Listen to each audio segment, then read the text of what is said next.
Bonjour, j'espère que tu vas bien. Je suis contente de te retrouver pour continuer notre exploration. De quoi? Vers le sanctuaire, le tabernacle, la tente de la rencontre. Et toi, bonjour Anna, merci pour ton sourire, contente de te retrouver. Je ne te cache pas mon impatience. Alors dis-moi, vraiment, sommes-nous aux portes? Bonjour Françoise, bonjour à chacun. Ben oui, je comprends ton impatience, moi aussi. Et je te dirais qu'on n'est pas si loin que ça. Ok, que se passe-t-il donc? Pour quelle raison Dieu attend de révéler à Moïse son intention de venir habiter au milieu de son peuple? Eh bien Françoise, je ne prétends absolument pas connaître les raisons divines ni ses plans. En revanche, en suivant l'histoire biblique, telle qu'elle nous est relatée dans le livre d'Exode, je constate qu'avant de parler de vie commune, Dieu Oui. demande quelque chose au peuple. Ah oui? Et donc, que lui demande-t-il? Eh bien, tu sais, cela fait 2 mois que le peuple est sorti d'Égypte. Et on est au tout début du 3e mois. Et à ce moment-là, le peuple pénètre dans le désert du Sinaï et il installe son campement près du mont Sinaï. Attends, tu veux dire qu'il se trouve à l'endroit même où Dieu est apparu à Moïse pour la première fois, dans une flamme au milieu d'un buisson? Oui, François, c'est bien ça. Ils sont au mont Sinaï, appelé aussi mont Horeb. On le connaît aussi sous le nom de montagne de Dieu parce que c'est là précisément que Dieu s'est révélé. Ouh, je sens que quelque chose de spécial se prépare. Oui, ça c'est sûr. Dieu va donner les plans et les indications pour le tabernacle? Oui, mais pas tout de suite. Patience, Françoise, patience. Comme je te l'ai dit, avant de s'installer au milieu de son peuple, Dieu souhaite partir du bon pied. Du bon pied. Qu'est-ce que tu veux dire par là? Eh bien, Dieu appelle Moïse du sommet de la montagne pour lui donner un message important pour les Israélites. Dans ce message, il va leur rappeler ce qu'il a fait pour eux. Vous avez vu, dit-il, comment j'ai traité les Égyptiens. Vous avez vu, dit-il à nouveau, comment je vous ai amenés ici, près de moi. Oh oui, ils l'ont vu, les signes en Égypte, la Pâque, le sang sur les portes, la mer qui s'ouvre pour les laisser passer, la manne, la nourriture, l'eau dans le désert, la nuée qui les guide le jour et la colonne de feu qui les éclaire la nuit. La victoire sur les Amalécites. Oh, tu te rends compte de ce dont ils ont été témoins?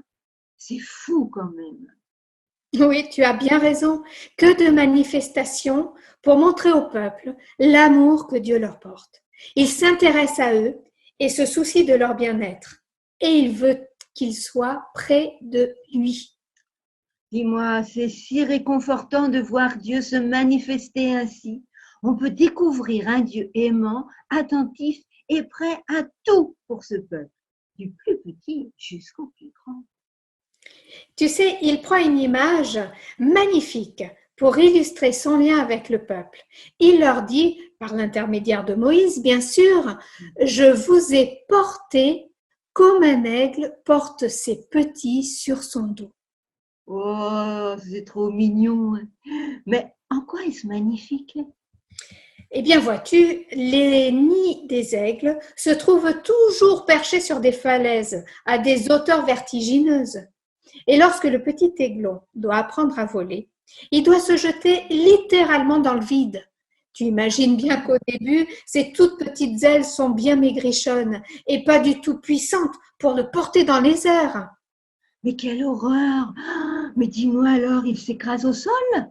Bien sûr que non, Françoise, bien sûr que non, mais uniquement parce que le parent aigle le double, il pique littéralement dans le vide lui aussi pour récupérer le petit sur son dos et là, il le ramène jusqu'au nid.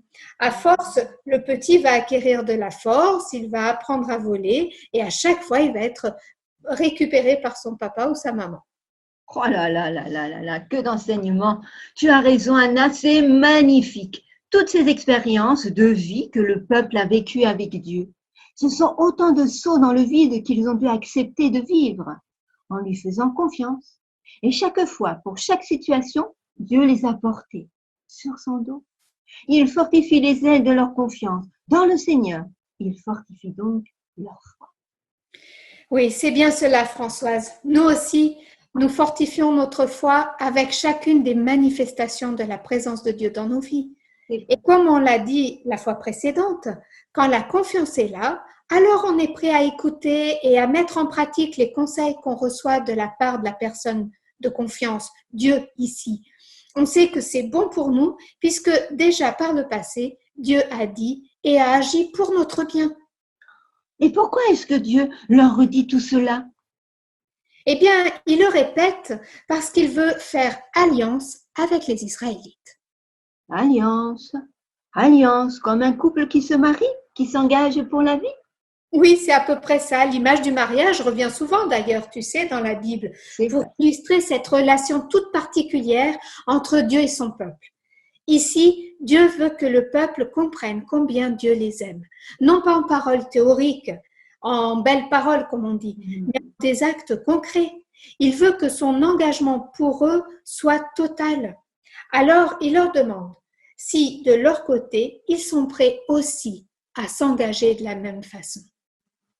Dis-moi, Dieu attend que leur engagement soit basé sur une confiance mutuelle, réciproque, et que les Israélites se sentent en sécurité avec leur Dieu, et ainsi écoutent et suivent les indications de façon libre et volontaire, car ils sont certains que le meilleur passe. Tu as bien résumé les choses. Avant de vivre avec son peuple, au milieu de son peuple, Dieu veut être certain qu'ils le veulent aussi. Car encore une fois, Dieu ne force personne. Et alors, le peuple, il va accepter? Oui, bien sûr. Lorsque Moïse leur rapporte ces paroles de Dieu, le peuple s'écrie d'une même voix, « Nous ferons tout ce qu'ordonne le Seigneur ». Waouh, super! Il va accepter l'alliance avec Dieu. Que se passe-t-il alors? Eh bien, à partir de là, Dieu va leur donner, par l'intermédiaire de Moïse, 10 consignes qu'on connaît sous le nom des 10 commandements ou encore des 10 paroles. Ah oui, bien sûr, elles sont très connues. Je suis le Seigneur, ton Dieu, c'est moi qui t'ai fait sortir d'Égypte où tu étais esclave. Mais le premier, c'est tu n'adoreras pas d'autre Dieu que moi. Le deuxième, tu ne fabriqueras aucune idole, aucune représentation de qui est dans les cieux, sur la terre ou dans l'eau sous la terre. Tu ne te prosterneras pas devant des statues de ce genre. Tu ne les adoreras pas. En effet, je suis le Seigneur ton Dieu, un Dieu exclusif. 3. Tu ne prononceras pas mon nom de manière abusive. Et le quatrième, souviens-toi du jour du sabbat pour me le réserver. Oui, tu vois, avec ces 4 premières indications, paroles ou commandements, Dieu explique quel sera le type de relation entre eux. Il veut que ce soit une relation de respect, une relation d'intimité, d'exclusivité. On ne va pas voir ailleurs, dirions-nous aujourd'hui, mais également, on est tout l'un pour l'autre. Le respect mutuel est important et donc on ne se dénigre pas. On veut construire sur des bases communes. On passe du temps ensemble, d'où ce sabbat. On ne se laisse pas grignoter par nos occupations et autres centres d'intérêt. L'amour s'entretient et pour cela, il faut passer du temps ensemble, partager, discuter, prendre le temps de se raconter et de se rappeler les bons moments passés. Tout cela pour fortifier cette relation d'alliance. Ah oui, mais Anna, il y a 6 autres paroles qui suivent. Exactement. La 5e, c'est respecte ton père et ta mère. La 6e, tu ne commettras pas de meurtre. La 7e, tu ne commettras pas d'adultère. La 8e, tu ne commettras pas de vol. La 9e, tu ne prononceras pas de faux témoignages contre ton prochain. Et la 10e, tu ne convoiteras rien de ce qui appartient à ton prochain. Oui. Ces 6 paroles que tu viens de dire à nouveau donnent des consignes cette fois, non pas dans la relation entre moi et Dieu, mais dans les relations que je vais pouvoir avoir avec les autres.